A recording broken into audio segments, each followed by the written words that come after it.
Chapter 11. The next morning, a second sentinel arrived at Sparrow Inn. I didn't bother going out to greet him. I was stirring my pot of fish soup, inhaling the aroma, and paying extra attention to the radishes. My toes tapped to an imaginary beat, and I sang in my mind. Stir, stir, a soup for lovely skin. Simmer, simmer, a stew for thick black hair. I was happier than I'd been in weeks. Sunshine tickled my nose, and I set down my ladle to scratch it. Then I studied my silver macon, watching the light reflect off its edges. I still couldn't believe the sentinel had given it to me. I would have to get his name before he left. Father would reward him for his generosity once I was safely returned home.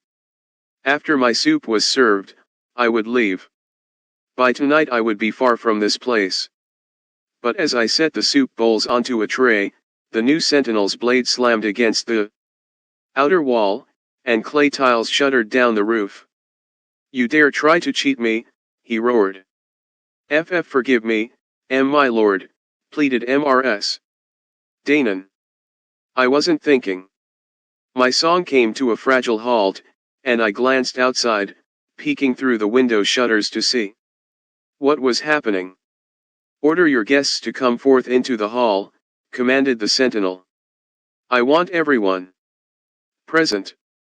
Who was this man? The mail adorning his arms and legs was a deep blue, their chains so delicately crafted they looked like tiny fish scales. Gold spun cords held together steel plates of armor around his torso, polished to the point that I could see Mrs. Danon's reflection in them. She was on her knees, bowing as though her life depended on it. It probably did. "He looks important, like a lord," Kiki observed. "You should go up to him." "And do what?" I retorted. "Didn't you see how he hacked at the wall? Mrs. Danon tried to cheat him. Because he's rich. I would be upset too. Quick, he's coming inside." The door swung open, making the soup on my tray shudder.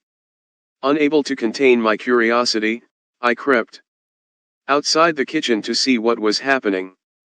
Into the inn the young lord strutted, kicking dirt from his boots as the guests hastily fell to their knees.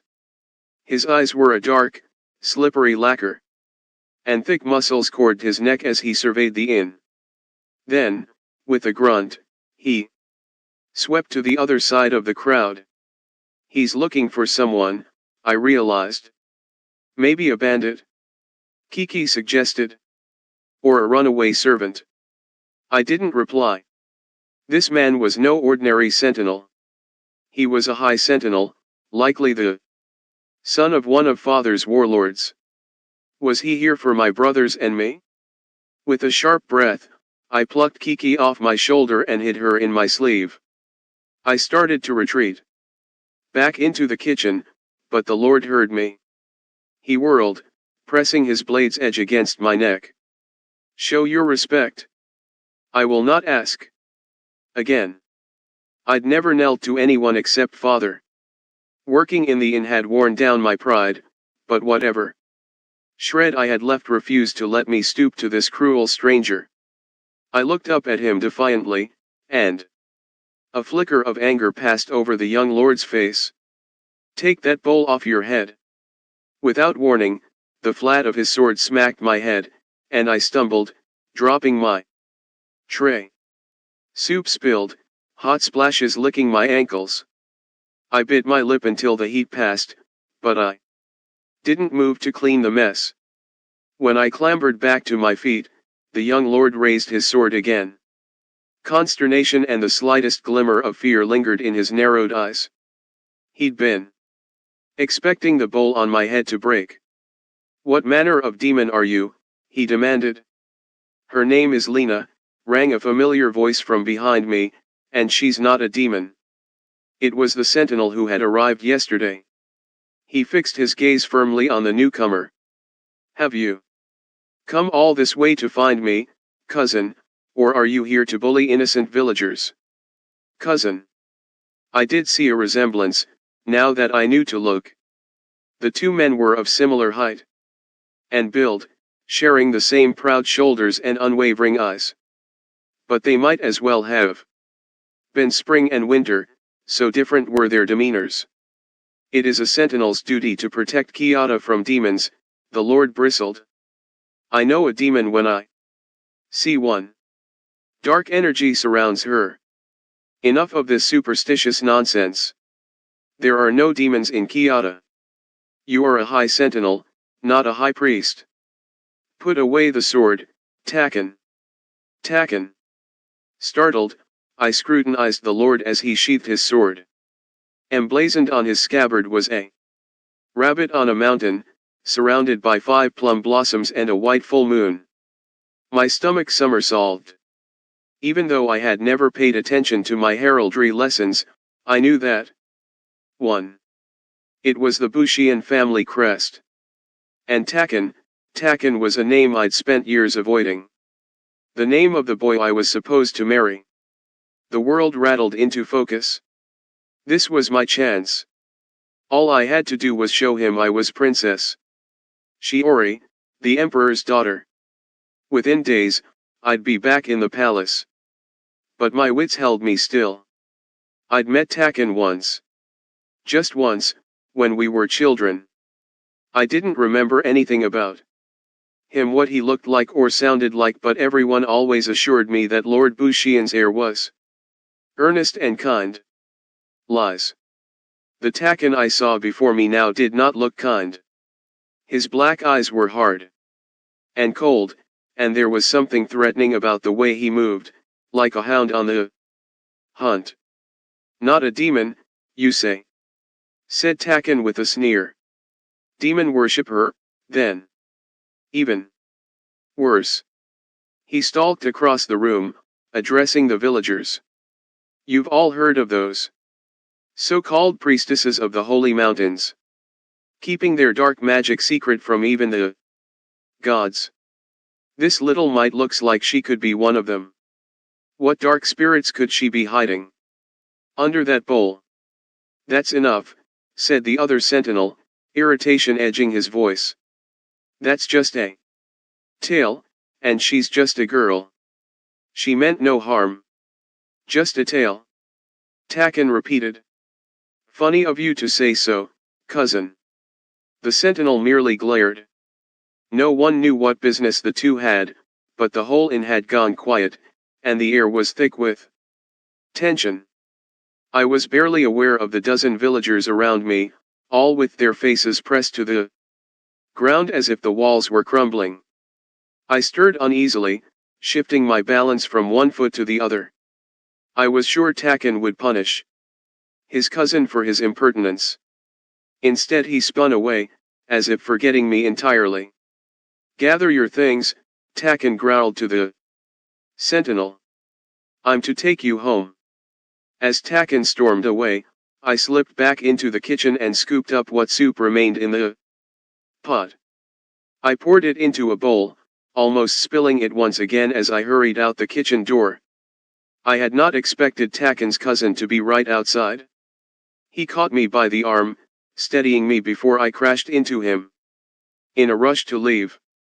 I wasn't startled, merely nervous for the soup. It was all there was left. I held out the bowl. For you. Thank you. He raised it to his lips, then hesitated and lowered the bowl. Do you wish to come with us?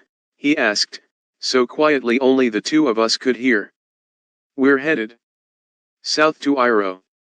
Have you heard of it? Wistfulness touched his voice. It is beautiful, the most beautiful place in Kyoto when it snows. His offer moved me, but the irony nearly made me laugh. Of course I knew of Iro, the prefecture of Castle Bushian. I swore my tutors had been bribed to tell me daily of its magnificence. How? Iro was surrounded by mountains and the Bayun River, an oasis in the dismal north. All useless attempts to mollify me about my betrothal. Yet when the sentinel spoke of its beauty, I believed him. His voice was thick with homesickness and raw with a wonder that could not be feigned. I almost wanted to see it for myself. It isn't far, continued the sentinel, just past the North Sea Strait, on the mainland. I could find work for you in the castle if you wished. Your life would be easier than it is here. I shook my head.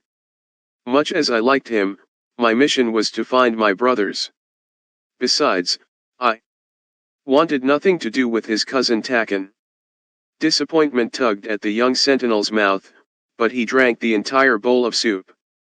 It was no fluke, he said, chewing deliberately on the radishes.